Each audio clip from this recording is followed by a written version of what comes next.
en todas las casas, ¿sí? El problema es el nivel de dermatofagoides que tiene cada casa, ¿sí? Pero en todas las casas hay.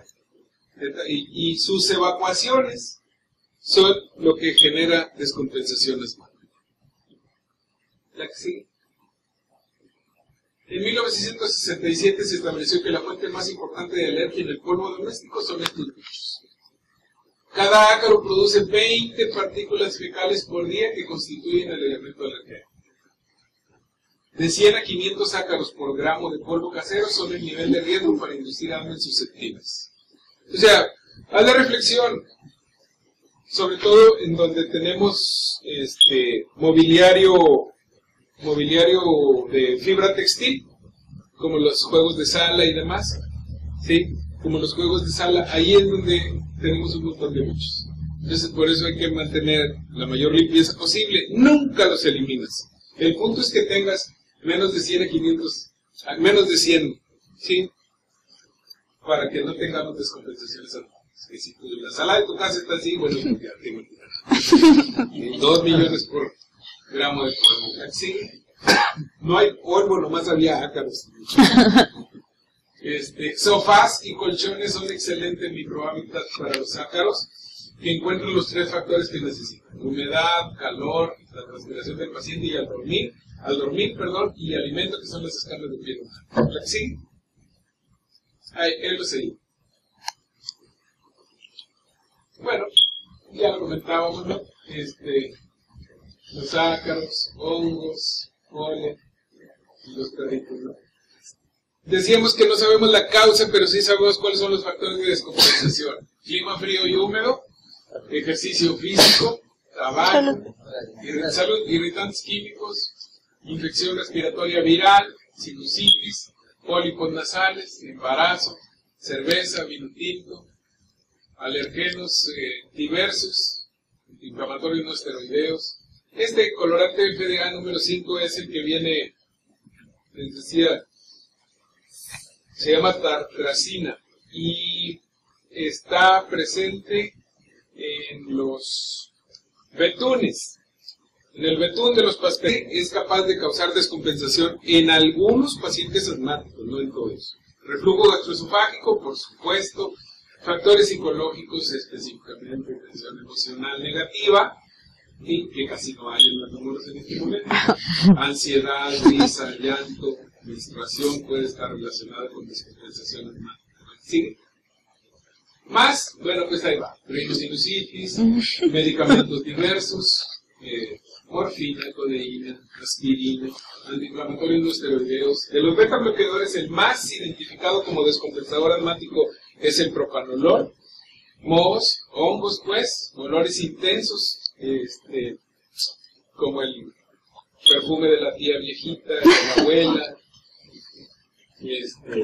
polen, polvo, perros, gatos, ya habíamos hablado de cucarachas, de dermatofagoides, moscas, ratones, contaminación ambiental y sprays. ¿Sí? ¿Propanolol es por los beta bloqueadores? Porque exactamente, porque es beta bloqueador. Y bueno, ahí los tienes, traté de presentar algunos de los más. Como ya había mencionado el propanolol, ahí tienes que regretol también, que el hierro de Strand, que es tan socorrido, también puede causar esto. Hierro.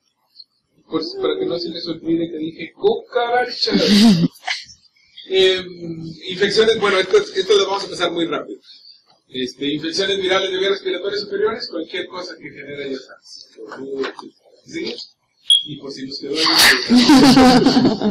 las infecciones virales. ¿La sigue?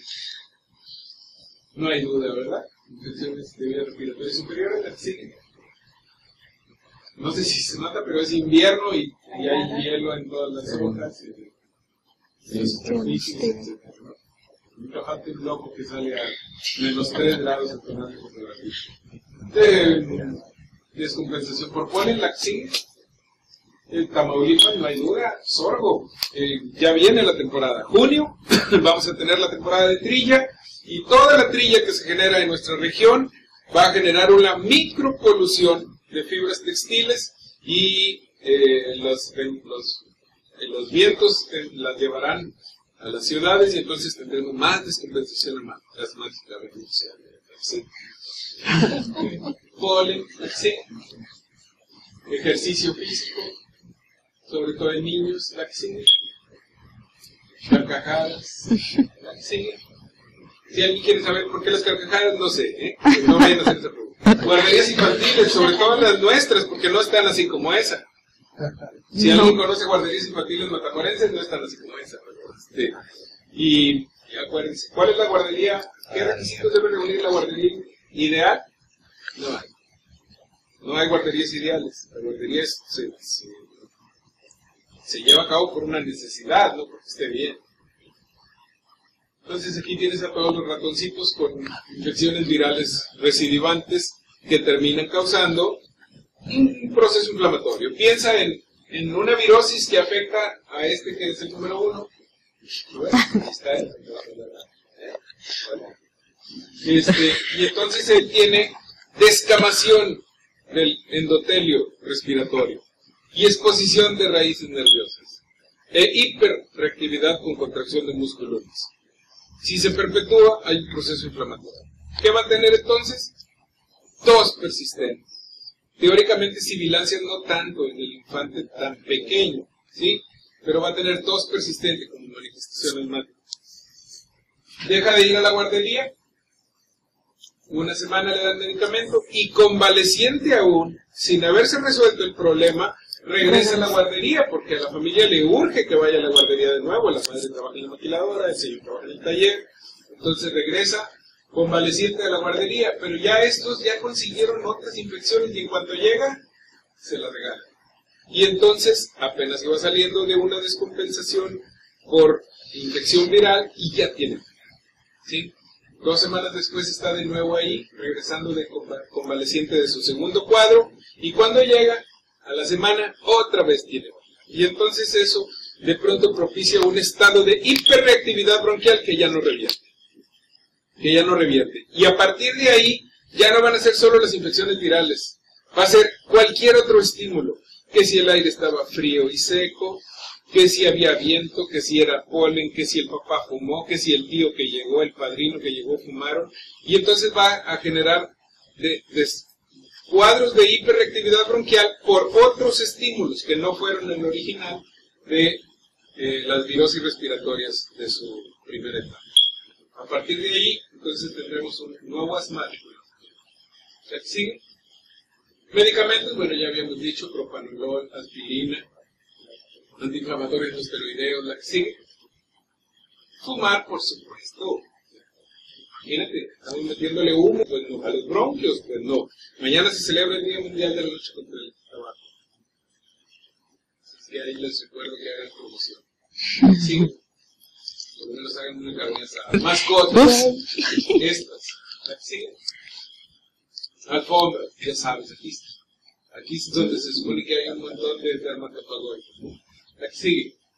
La que sigue. Inflamación de la vía aérea, ya lo dije, obstrucción al flujo aéreo, ya lo dije, hiperactividad bronquial, ya lo comentamos, y al final de todo, remodelación de la vía aérea. Entonces, la secuencia ya sabes, exposición a alergenos, inflamación crónica, hiperactividad bronquial, broncoconstricción por espasmo de músculo liso, edema de mucosa, secreción de moco, remodelación de la vía aérea. ¿La que sigue? El problema clave ya dijimos, es inflamación bronquial. ¿La que sigue? Es nomás para que no se te olvide. ¿Sí? Bueno, esto es parte de lo mismo. El proceso inflamatorio genera hiperplasia de glándulas mucosas e hiperfunción con hiperproducción de moco. Descamación del epitelio. Dijimos que había descamación del endotelio, de la vía aérea, denudación del epitelio, dicen los textos. Tapones de moco, sí. Engrosamiento de la membrana basal, edema, hipertrofia y contracción del músculo liso, infiltración de neutrófilos diosínticos. O sea, todo esto es actividad inflamatoria. ¿La que sigue? Entonces habrá que recordar que habrá que medir el flujo aéreo. El flujo aéreo. Entonces hay que hacer espirometrías para saber en qué nivel de obstrucción estamos teniendo a nuestro paciente. La que sigue. Los mecanismos de la obstrucción, hablamos de inflamación previamente, los mecanismos de la obstrucción, contracción del músculo liso bronquial, este es el mecanismo predominante, revierte con broncodilatadores, porque lo que hay es contractura del músculo liso. Edema de la vía aérea, por exudado microvascular por mediadores inflamatorios. Hipersecreción de moco, por eso cuando das el broncodilatador, tiene una mejoría rápida, pero no completa, porque la mejoría rápida depende de que relajes el músculo liso, pero no resuelves inmediatamente el edema de la vía aérea, ni la hipersecreción del moco, que ocurre por aumento de células caliciformes, por hiperplasia de las glándulas submucosas, por acúmulo de exudado inflamatorio que puede formar tapones mucosos, por cambios y al final de todo, remodelación de la vía aérea. Fibrosis, acuérdense que todo lo que dura inflamado mucho tiempo, al final causará fibrosis. Depósitos de colágeno y proteínglucanos, hipertrofia, hiperplasia del músculo liso, aumento de circulación y permeabilidad del vasos sanguíneos. La remodelación, bueno, ya lo dijimos, engrosamiento de la capa reticular de la membrana basal, fibrosis subepitelial, hipertrofia y hiperplasia del músculo liso, proliferación y dilatación vascular, hiperplasia de glándulas mucosas, el asma bronquial alterna periodos asintomáticos con exacerbaciones, que revierten con isitonia. Ya nos grabamos muy claro dinea, tos, sibilancia y presión torácica. Principalmente en la noche, más bien se exacerba en las noches o en las primeras horas de la mañana. Pero el paciente sufre esto todo el día, ¿sí? Y entonces cada vez esto tiene menos fuerza, pero la verdad sigue siendo importante comentarlo. Tenemos una fase primaria de descompensación. 6 horas. Si ustedes dicen que yo presenté esto en una sesión, yo digo que no sé.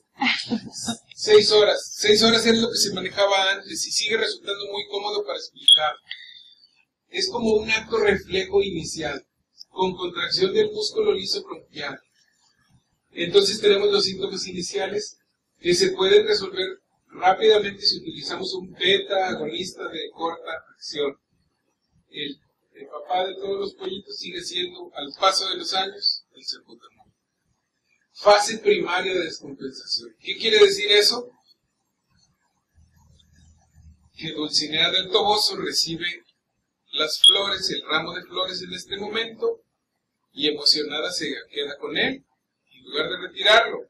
Y entonces las flores le van a causar descompensación asmática y va a tener un acto reflejo inicial con contracción del músculo liso bronquial, igual que el joven que aspira el tapete de su carro ahí con la aspiradora, ¿sí? Tendrá un acto reflejo inicial con contracción del músculo liso bronquial.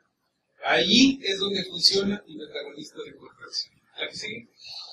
Y en la fase tardía, no, ya tenemos toda la cascada inflamatoria. Va a haber factores proinflamatorios y perpetuadores de la inflamación. ¿Cuáles son? Estos tipos. Histamina, radicimina, sus hermanos leucotrienos y las interleucinas. Fármacos de elección, esteroides. ¿Qué son esteroides? Acuérdense que, ¿cuál es el sustrato, base, problema patogénico y fisiopatológico del asma? Inflamación. Así es que, ¿cuál es el antiinflamatorio ideal? Este. Por vía sistémica o por vía inhalatoria, pero este tiene que estar. Sigue. Y entonces tenemos que al principio el paciente carraspea, pero después ya tiene las clásicas. Disnea, tos, sibilancia, luxación torácica. Sigue. Hay por ahí una descripción también de que hay crisis asmáticas tipo 1 y tipo 2. Que si predomina la inflamación de la vía aérea, suelen ser más crónicos estos. Deterioro clínico funcional lento, o sea, no se quita y ahí va progresando. Se presenta en el 80-90% de los adultos que acuden a urgencias. El factor descompensador más frecuente es la infección de vías respiratorias altas. Y la respuesta terapéutica es lenta y difícil. Por eso no es correcto que cuando recibimos al paciente en urgencias, viene con una franca descompensación asmática. ¿Qué hacemos inmediatamente? Lo nebulizamos. ¿Con qué? Con un VACA, ¿te acuerdas? Beta agonista de corta acción. ¿Y qué ocurre? Pues que mejora reposo, salbutamol y oxígeno Y el paciente, tú lo ves 1 hora o 2 horas después, dice, no, es que ya mejoré, ya se me quitó. No se le quitó. Sí mejoró. ¿Por qué mejoró? Porque el antagonista de acción corta relaja el músculo liso bronquial y entonces permite mayor paso del aire. Y como no tiene ningún problema con la difusión, entonces intercambia oxígeno por dióxido de carbono muy bien. Y entonces tiene percepción de mejoría. ¿Lo vas a dar de alta? Error. ¿Por qué? Porque el problema inflamatorio no lo tienes resuelto. Nomás resolviste la contracción del músculo liso, ¿ya?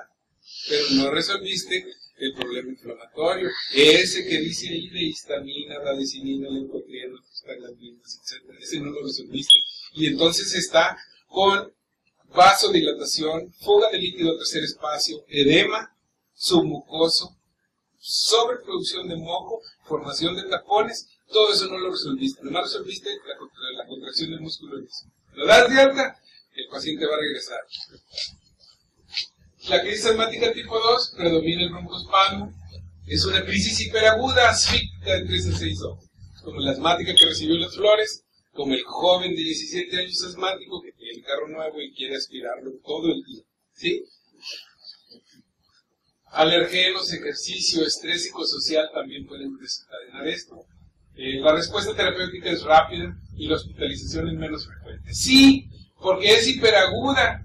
Y es, o sea, hiperaguda quiere decir que, ¡pum!, en un momento está con una descompensación severa. Así es que no lo deja llegar a las siguientes 6 horas en las que ya hay fase tardía con toda la cascada inflamatoria activa.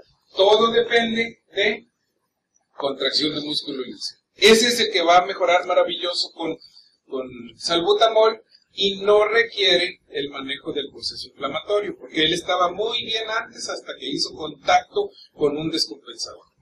¿Sí? Bueno, decíamos que las crisis pueden durar desde minutos hasta meses. No se me ocurrió otra cosa de identificarlo. Ahí está el reloj, ya está. Mayo 2014, el día 6 es el Día Mundial de la Lucha contra el Asma. El 31 de mayo es el Día Mundial de la Lucha contra el Tabaco. ¿Sigue? En el examen físico, ¿qué encontramos? Frecuencia respiratoria alta, habla entrecortada, o sea, es el paciente que necesita decir una palabra y respirar, una palabra y respirar. Siento que me falta el aire. ¿Sí? Sibilancias a distancia, o sea, tú entra el paciente y de aquí a la puerta dices que este paciente tiene sibilancias. Tos penosa, diaforesis, posición en trípode, aleteo nasal. Uso de músculos accesorios. ¿Cuáles? Bueno, el uso de músculos accesorios, ya saben que el músculo accesorio